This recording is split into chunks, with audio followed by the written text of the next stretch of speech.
Imagine feeding a small city. Now imagine doing it while that city is floating in the middle of the ocean, rocking with the waves, and the residents expect gourmet meals around the clock. Welcome to the culinary operation aboard Symphony of the Seas, the world's largest cruise ship.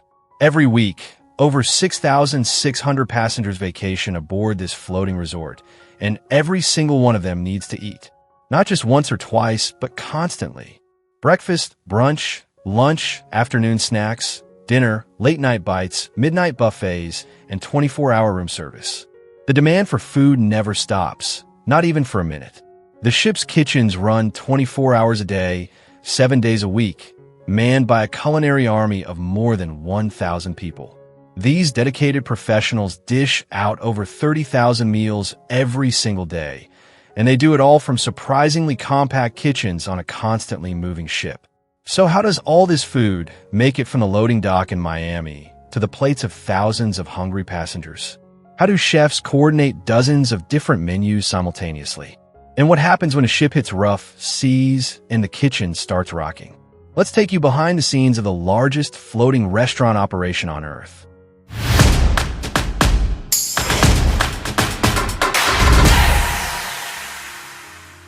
Turnaround Day, the weekly supply mission.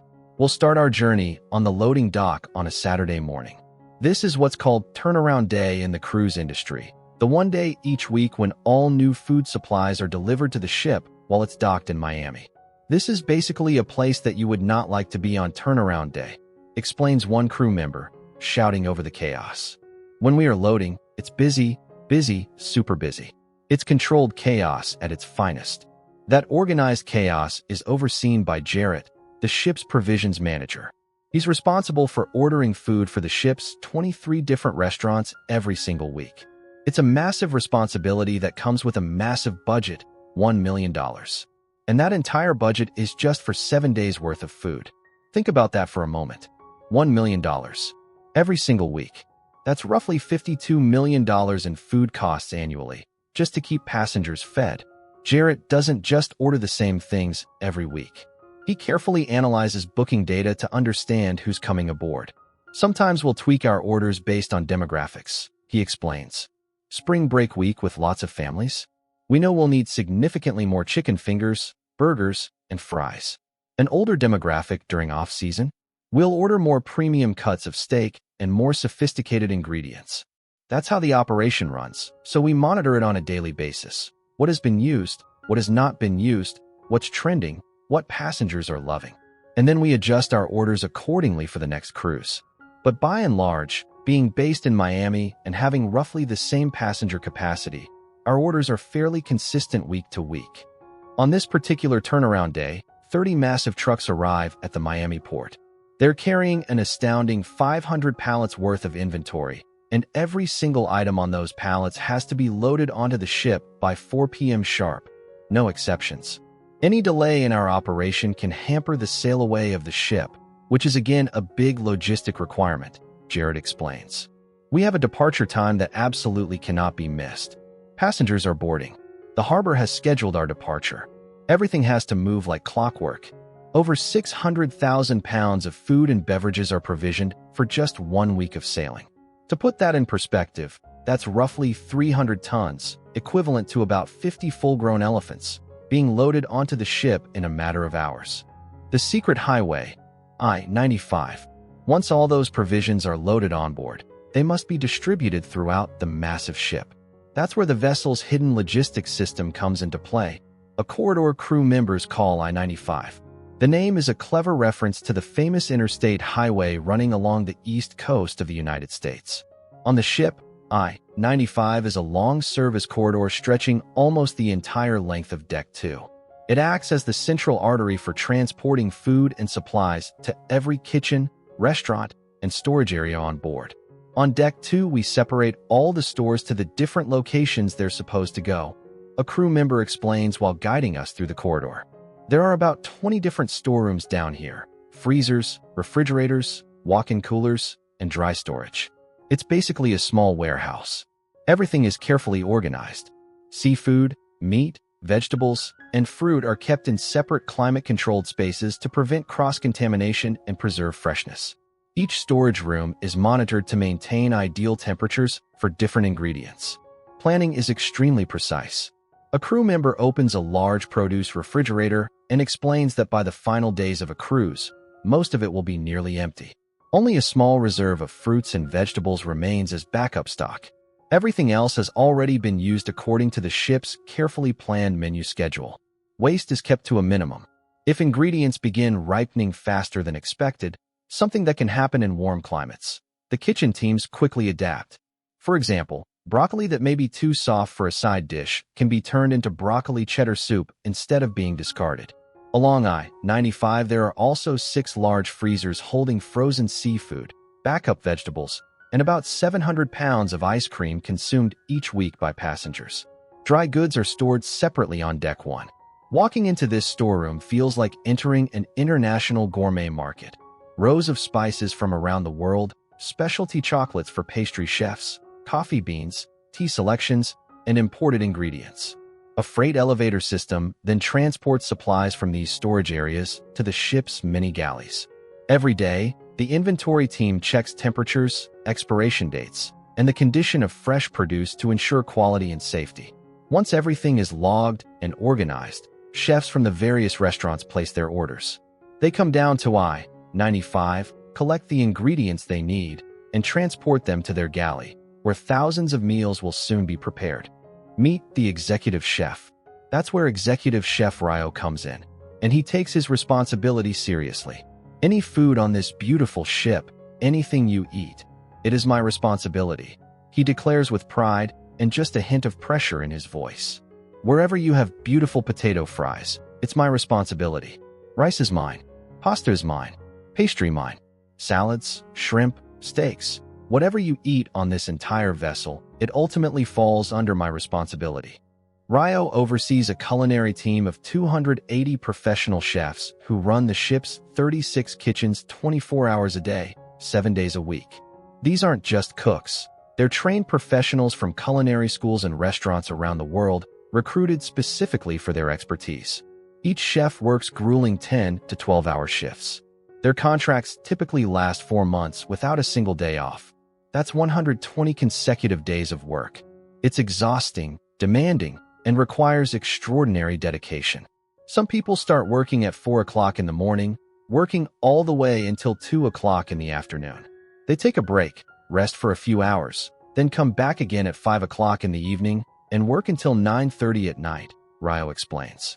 Then another group starts working at 10 o'clock at night and works all the way through until 10 o'clock in the morning. So we have complete coverage. Day and night production never stops. The rotating shifts ensure that no matter what time a passenger wants to eat, whether it's a 3 a.m. post-party snack or a 6 a.m. early breakfast before a shore excursion, there are professional chefs ready to prepare their meal. The menus, variety, and consistency. The chefs on board cook up nearly 100 different menus every single week. That's not 100 dishes. That's 100 complete menus, each with multiple appetizers, entrees, sides, and desserts. All the menus are developed at Royal Caribbean's culinary headquarters in Miami by a team of corporate chefs and food scientists. Every week, the ship's chefs stick to the same carefully planned rotation of menus, cooking up everything from perfectly cooked racks of lamb to delicate hand-rolled sushi to classic American comfort food. The food has to be incredibly diverse to match Symphony of the Seas International Passenger Base, Ryo notes. We have guests from dozens of different countries, all with different tastes, dietary restrictions, and expectations. We're also serving passengers at all kinds of price points, from families on a budget to luxury suite guests expecting 5-star dining. We try to please everybody, he continues. Our goal is that everybody should be able to find what they're looking for, whether that's a simple burger, authentic Italian pasta, fresh sushi, or a premium steakhouse experience. All the cooking happens in 36 kitchens, or galleys, as they're traditionally called in maritime terminology. These galleys are scattered throughout the ship, each serving specific restaurants and dining venues. Specialty restaurants, small kitchens, big flavors. There are 12 specialty restaurants on board, each offering a distinct culinary experience and costing passengers anywhere from $15 to $50 per person as an additional charge beyond their cruise fare. Each of those specialty restaurants has its own dedicated small galley tucked away behind the dining room. In those surprisingly tight quarters, some no bigger than a typical home kitchen, professional chefs crank out the same specialized menu every single day with remarkable consistency. At Jamie's Italian, the restaurant created in partnership with celebrity chef Jamie Oliver, the focus is on fresh, handmade pasta. Chefs roll pasta dough by hand daily, creating traditional shapes like pappardelle, tagliatelle, and ravioli filled with seasonal ingredients. At Hooked Seafood, the ship's raw bar and seafood restaurant, chefs shuck over 2,000 fresh oysters per cruise. That's roughly 300 oysters daily, each one individually opened by hand and served on ice with mignonette sauce and lemon. Other specialty restaurants include Chop's Grill for premium steaks, Izumi for Japanese cuisine, including hibachi and sushi, Wonderland for experimental molecular gastronomy, and several others, each with its own distinct identity and dedicated kitchen staff. Main dining room, feeding the masses. But the largest amount of food and the biggest logistical challenge is reserved for the main dining room, an elegant space that spans 3 full decks and can serve up to 6,000 people in a single dinner service.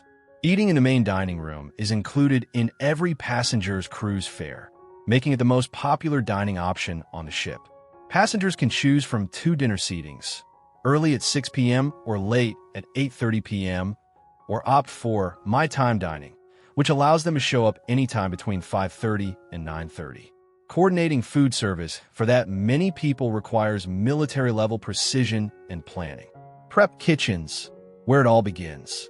Before food heads up to the main galleys where it will be cooked and plated, it starts its journey in one of several specialized prep kitchens located off the I-95 corridor. There's a dedicated butcher shop staffed by skilled butchers who break down whole cuts of meat. Good morning. These are the gentlemen looking after all the meat cuts, introduces their supervisor proudly. Everything from basic trimming to custom cuts for specific dishes.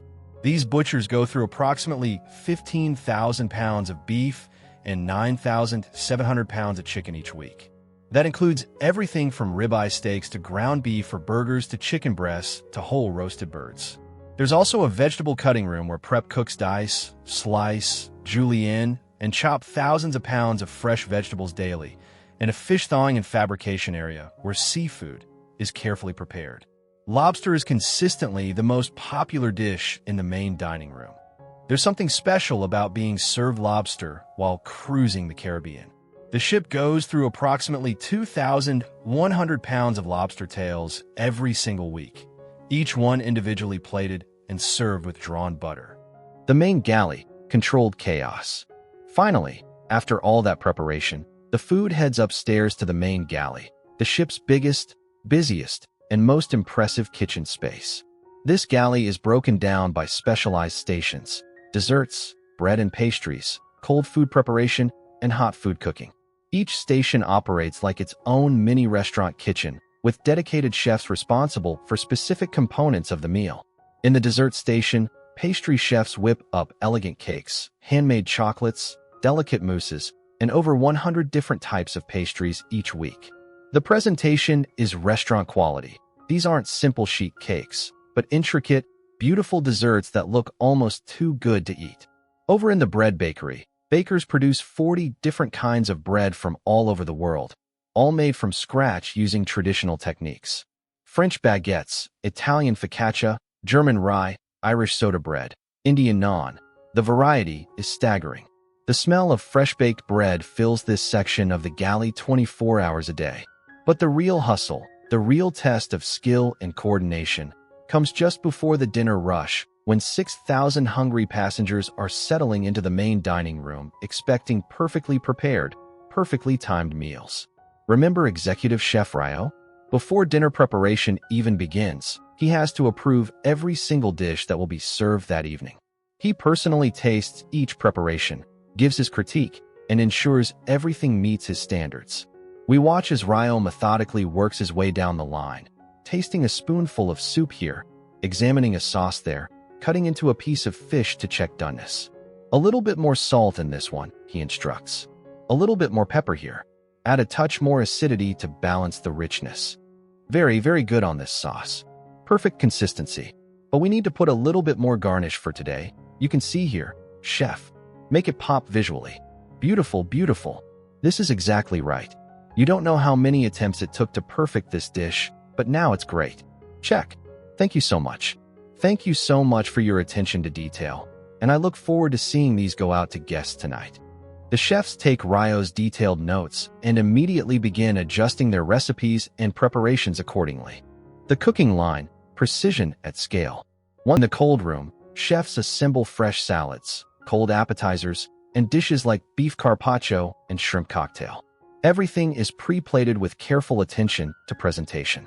In the hot room, chefs work over powerful burners, producing soups, pan sauces, sautéed sides, and main courses. The heat and intensity are incredible. It's like watching a professional restaurant kitchen, but multiplied by a factor of 10. We have two kinds of chefs working the dinner service, Ryo explains. We have chefs working here on the line, which is close to the main dining room for quick service, and we have chefs on the stove positions doing the actual cooking. So everything we do is batch cooking. We cook larger quantities, then finish individual portions to order. It's basically like real estate, he continues.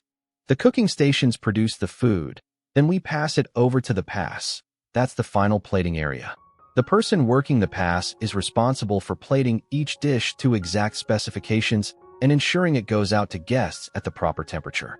That means guests are always getting fresh food cooked to order, and from an operational standpoint, we're able to maintain efficiency without having open production sitting around getting cold. Finally, professional waiters, many of whom have worked in fine dining establishments around the world, deliver those carefully prepared dishes to hungry passengers out in the main dining room. The team, 1,085 people working as one. Between the chefs, the inventory and provisions crew, the waiters and dining room staff, and the dishwashing and sanitation teams, it takes a total staff of 1,085 people to keep this massive operation running smoothly day after day. Together, this team cooks, serves, and cleans up after nearly 11 million meals each year. And they're doing it all on a moving ship that's constantly rocking with the ocean's motion. The ship is rocking, always moving, notes one of the chefs. All the equipment is specifically built and secured for a ship that rocks. Heavy-duty brakes on every piece of rolling equipment, everything bolted down that can be bolted down. At any moment, the ship might hit a wave and move suddenly. If somebody forgets to put even one brake on one trolley full of dishes or ingredients, you'll see that trolley go flying across the galley. And that can be really dangerous. That's why all the cooks always have to be attentive and aware, especially during rough seas. Safety is paramount in these kitchens. Burns, cuts, and slips are occupational hazards in any professional kitchen, but add in constant motion and the risks multiply. Every chef goes through extensive safety training specific to working in a maritime galley environment. Invisible excellence. But here's the remarkable thing. If the crew members are doing their jobs right, if every person in this intricate operation is performing their role with precision and care, passengers won't even notice any of this complexity happening behind the scenes. They won't think about the loading dock in Miami or the 600,000 pounds of provisions. They won't consider the I-95 corridor or the 20 different storerooms. They won't know about the 4 a.m. shift changes or the quality control checks or executive chef Ryo tasting every dish. They'll simply sit down in a beautiful dining room, order from an extensive menu, and receive a perfectly prepared meal delivered with a smile. Then they'll get up and go enjoy the rest of their vacation, maybe catching a show, swimming in the pool, or just relaxing on their balcony. And a few hours later, they'll come back and do it all again. Breakfast, lunch, dinner, snacks. 8 times a day, just as we said at the beginning. That's the magic of this operation, making the impossible look effortless, feeding thousands of people with restaurant-quality food while floating in the middle of the ocean. And tomorrow, they'll do it all again. And the day after that. And every single day of every single cruise. 30,000 meals. Every single day. On the world's largest cruise ship,